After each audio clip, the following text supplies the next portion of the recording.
క్రీస్తునాథుని యందు ప్రియమైన సహోదరి సహోదరులారా, ఈనాడు మనము పవిత్ర సోమవారంలో ప్రవేశించి ఉన్నాము.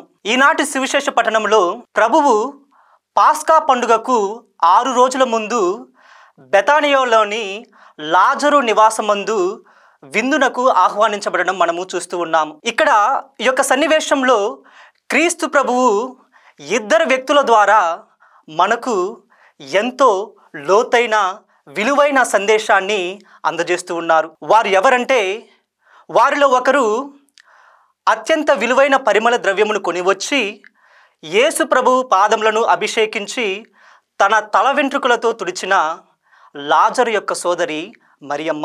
మరి ఇంకొకరు ఆ యొక్క పరిమళ ద్రవ్యము కోసం చేసిన ఖర్చుతో పేదలకు దానం చేయవచ్చు కదా అని మరియను ఎద్దేవా చేసిన యూదా ఇస్కారియోతు. ప్రియ సహోదరి సహోదరులారా, ఇక్కడ మరియ తన ఇంటికి వచ్చిన అతిథి సాక్షాత్తు తండ్రి దేవుని కుమారుడైన క్రీస్తు ప్రభు అని, ప్రవచనాల ద్వారా నెరవేర్చబడిన మెస్సయ అని, సాక్షాత్తు దేవుని దివ్య స్వరూపమని గ్రహించగలిగింది.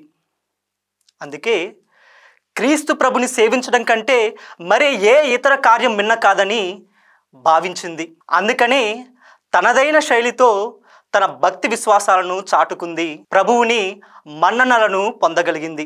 మరోవైపు యూదా ఇస్కారియోతు ధన వ్యామోహము కలిగిన వాడై తనను ఎన్నుకున్నది, తనకు సువార్తను బోధించినది, దీవారాత్రములు తనతో పాటు ఉన్నది సాక్షాత్తు దేవుని కుమారుడైన క్రీస్తు ప్రభు అని గ్రహించలేకపోయాడు. అవును, వాక్యంలో చెప్పినట్లుగా ధనవంతుడు పరలోక రాజ్యమున ప్రవేశించుట ఎంత కష్టతరము. ప్రియ సహోదరి సహోదరులారా, మనల్ని సృజించిన దేవుడు మన స్తుతులను, ఆరాధనలను, సర్వ అభిషేకాలను పొందుటకు యోగ్యమైన ఒకే ఒక వ్యక్తి.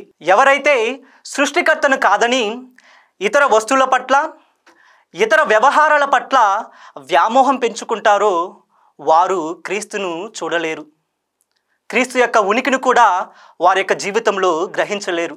కాబట్టి ప్రియ సహోదరి సహోదరులారా, దేవుడు ప్రేమ స్వరూపి. తనను తెలుసుకొని ప్రేమించి సేవించు వారి పట్ల ఆయన కనికరము ఎల్లప్పుడూ ఉండును. తెలిసి తెలియక పాపములను చేస్తూ దేవునికి దూరమైన ప్రభువు మన హృదయ పరివర్తనం కోసము ఎల్లప్పుడూ ఎదురు చూస్తూనే ఉంటారు. కానీ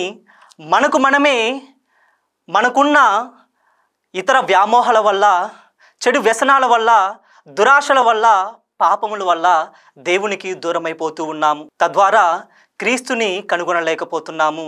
మన కళ్ళతో ఆయనను చూడలేకపోతున్నాము, మన చెవులతో ఆయనను వినలేకపోతున్నాము, మన మనసుతో ఆయనను గ్రహించలేకపోతూ ఉన్నాము. కాబట్టి ప్రియ సహోదరి సహోదరులారా, తపస్సు కాలపు చివరి వారంలో ఉన్న మనము మన క్రియల వల్ల, తలంపుల వల్ల దేవుని నుండి దూరమైన క్షణాలను గుర్తు తెచ్చుకుంటూ రానున్న ఆ యొక్క క్రీస్తు పునరుత్థాన మహోత్సవంలో యోగ్యమైన రీతిగా పాల్గొనుటకు మనలను మనము సిద్ధపరుచుకుందాం. ఆమెన్.